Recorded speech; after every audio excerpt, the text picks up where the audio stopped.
Today we're going to be making a chicken cacciatore. So this is just a braised chicken dish. So we're going to slow cook chicken in a wonderful sauce that's made from tomatoes, wine, got some onion and pepper in it. Right now I have 4 chicken thighs, bone-in, skin-on chicken thighs that I'm just sauteing. I'm not trying to cook them through. I just want to get them nice and brown on both sides. I've already given them one flip so you can kind of see the skin side up. Got it good and brown. Once they get browned on both sides, I'll take them out, start making the sauce in the pan, and then they'll get added back into the pan to cook low and slow for about an hour until that chicken is cooked all the way through. But it's also going to infuse with all the flavors that we're cooking it in. This is one of my favorite dishes to make, one of my favorite ways to cook. I really like braising dishes, which kind of requires some upfront work, and then it's kind of easy after that because you just let the heat, that low heat, cook the dish for a long time. It tastes so good. I'm going to go ahead and start dicing up an onion.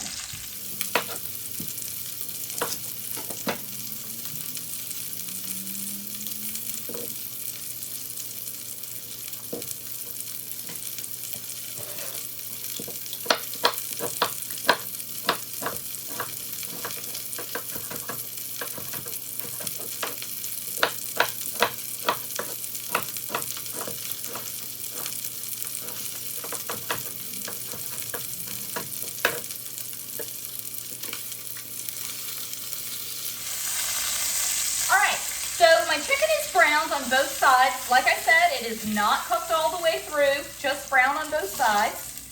But I've got a lot of the fat rendered into this pan, which is what I want. And I'm gonna go ahead, I was cooking them in some olive oil. And I'm gonna get this onion added in.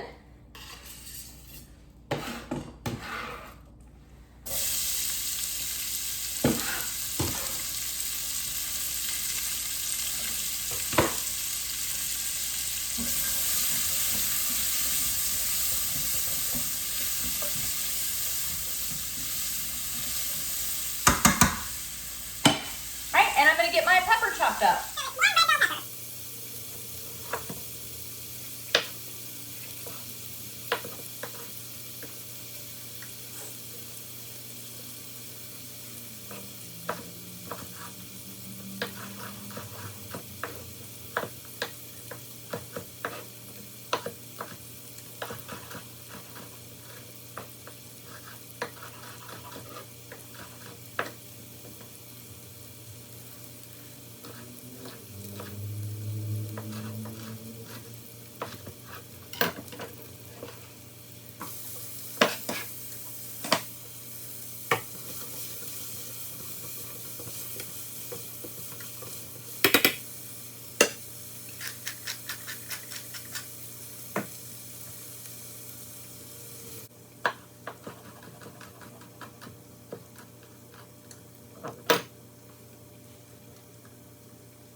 So now I've got 4 cloves of garlic in there as well. So 1 onion, 1 red bell pepper. You could use any color bell pepper, including green, if that's what you prefer.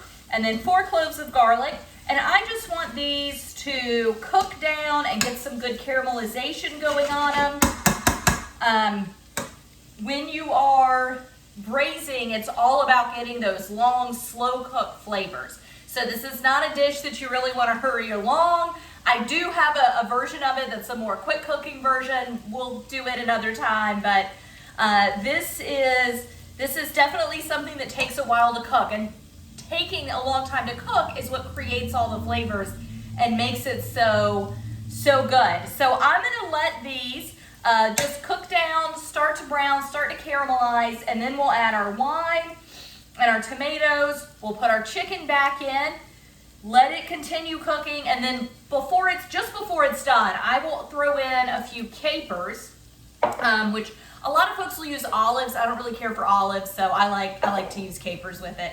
And we'll garnish it with some parsley in the end, but we've got a long ways to go before we get to that. So I will just let this continue to cook down. I'll see you back in a minute. Okay, so it's about 10 minutes later. I continued letting my onions and peppers cook until the edges started to get a nice brown color to them. They started sticking to the bottom. So I went ahead and I forgot to hit record, but I used half a cup of white wine to deglaze, pick up all the brown bits that were on the bottom. And I'm just waiting. Yeah, I don't smell alcohol anymore. I'm just waiting for the alcohol to cook off, which is just half a cup, so it doesn't take that long. As I said, I used white wine. You could also use red wine. It's really your preference with this. I've had it both ways. The red wine does produce a richer sauce in the end, but the white wine produces a really nice, delicious sauce also. And as long as we're doing such a long cook on this, it's gonna be a really good, rich sauce. But I honestly just use whichever one I happen to have on hand, and that was white wine today. And then I'm gonna use a can of whole tomatoes.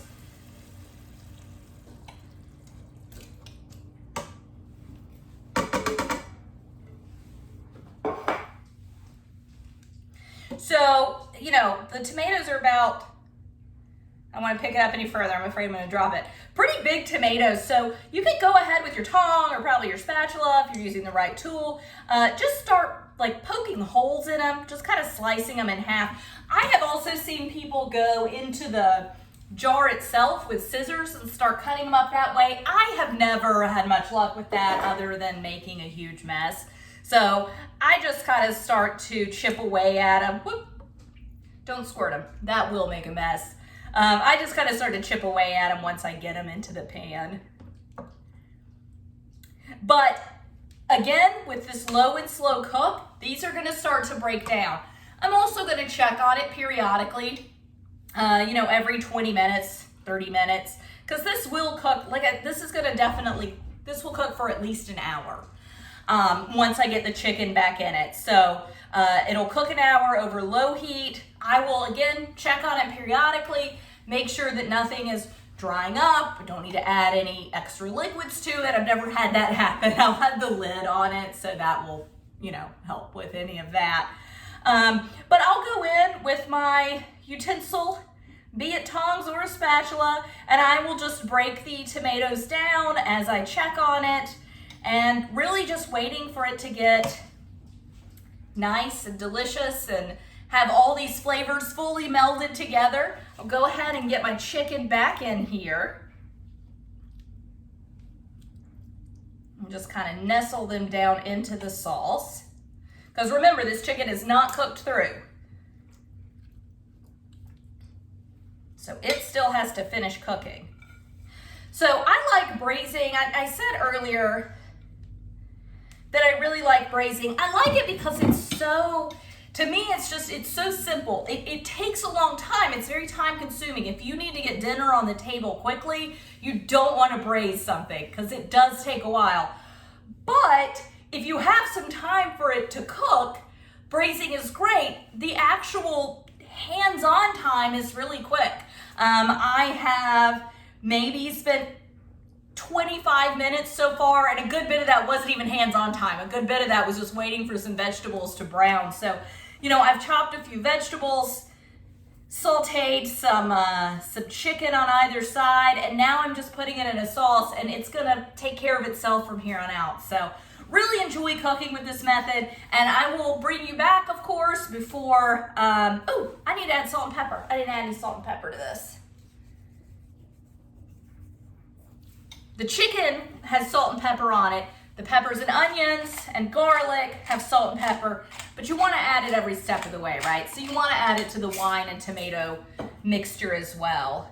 So I'll just kind of stir that in. So what I'm going to do is take this back to my big stove, which cooks at a little more consistent heat, and get it back there and let it finish cooking, and I'll bring you back before we're done. Until then, bye. Thank you. All right, so my side dish that's gonna go with my cacciatore is a pretty non-traditional side dish that I'm gonna be doing. In the past, when I have made chicken cacciatore, I've served it with polenta. Cacciatore being an Italian dish, polenta being a pretty well-known Italian side dish. However, I'm not Italian. I don't keep polenta on hand. However, I do live in the South, so what I keep on hand is grits. They're more or less the same thing as polenta. They are definitely substitutable for one another. According to the internet, I've never been involved in the process of making either one, but I Googled it, and I believe the difference was that grits are made from corn that's been dried and then turned into hominy. So it's soaked in lye. I believe you dry it first and then you soak it in lye, and the husk, well, not the husk, but the little shell that the kernel is in, breaks open. And then from the hominy is then dried and then ground into grits. With polenta, again, this is just according to my Google search, you skip the hominy step. So you just dry corn and grind it, which is the same method for making cornmeal. So polenta and cornmeal, I assume from that, are a little more similar than grits, but they're cousins. They're brother and sister. I mean, they're so similar. I did for a little while keep polenta on hand because the first time I made chicken cacciatore, I wanted to serve it with the polenta, and I mean, it was great. It tasted good, but it tasted like grits. So I don't want to keep something on hand for one dish. So that said, totally not traditional, but I'm making it with grits. Grits are so good in savory applications. I know a lot of folks have only had them as a side dish at breakfast. A lot of folks have had shrimp and grits, pretty well-known dinner time meal using grits. But I think grits go really great as just a starchy base for when you've got a nice sauce that you really want to cover, a starch. They're wonderful. I actually will make grits with, a lot of times when I make curry, I'll put grits in the curry. Or not in the curry, but I'll serve the curry over a bed of grits, just like we're gonna do here. So, I don't know, keep them in mind next time you're cooking. So, when I make grits, I make a lot of them because I love them. We eat a lot. We don't eat grits that frequently, but when we eat grits, we want a lot of grits. So, the ratios for grits, it's a 1 part grit to 4 parts liquid of your choice. So I will be doing a cup of grits, so it means that I need 4 cups of liquid. So my kind of standard method for making grits is to do 2 cups. I've got 1 pint here of chicken stock, and then 2 cups of milk. And so 4 total cups of liquid. You could just use water. You could use any combination. You could do milk and water. You could do stock and water. You could do just stock or just milk. I like the creaminess that the milk is going to bring, but I like that rich flavor that the stock is going to bring. So just get it in here.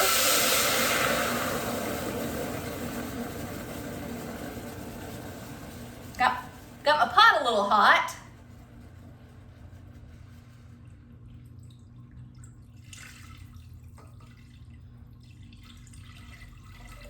So before I serve these, all right, so I want to bring this up to a boil before I add the grits, just very similar to if you're cooking rice. I want to go ahead and salt and pepper it. And then, so these are stone ground grits, which they're not like a parboiled or pre-cooked. They're not quick. They're a kind of thicker grain. Stone ground generally has a thicker grain to it, and they're really considered to be the highest quality of grits. Put the lid on it, make that go a little faster. I am bringing milk to a boil, so that is, if you blink, it'll come to a boil and destroy your entire kitchen. So always keep an eye on pot whenever you are cooking with milk. So these are going to take a while to cook. They will easily take 30 minutes to cook. I'm going to whisk them when I put them in there. Periodically, when I go check on my cacciatore behind us, I will whisk these around, just make sure they're not clumping together. If they do clump together, just give them a good hard whisk and they usually break apart. I've never had an issue with grits clumping as long as you occasionally whisk them. Like I said, they're going to take about 30 minutes to make. Once they're done, they hold their heat for a long time, so I'll probably just turn them off or even maybe just turn them on low while I wait for my cacciatore to finish up and wait for us to be ready to eat. If they get a little too thick, you can always, if you found that your measurements weren't quite right, you can always thin them out in the end. I like to thin it out with a little bit of cream.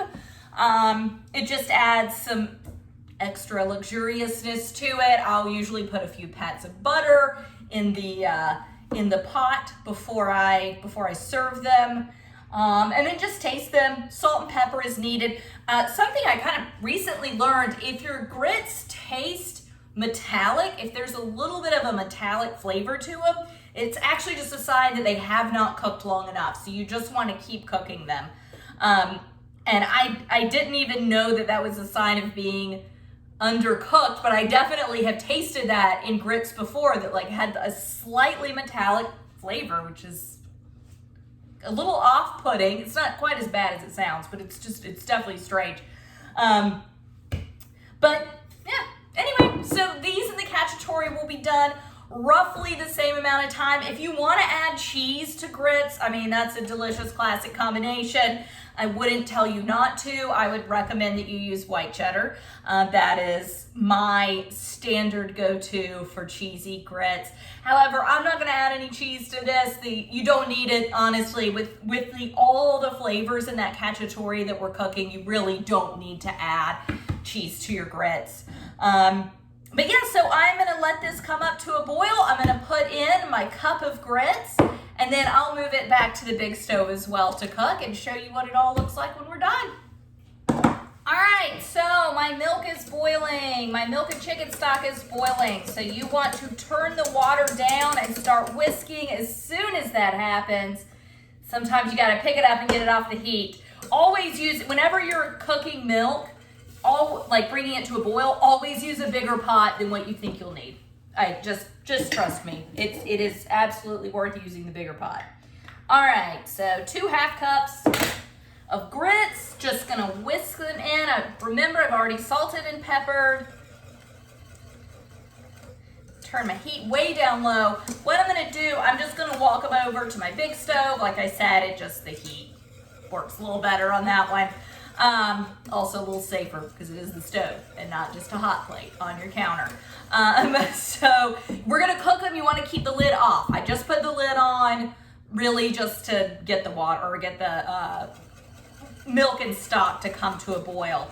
So I'm gonna walk them over there, get them cooking, and I'll see you when they're ready. Thanks, bye.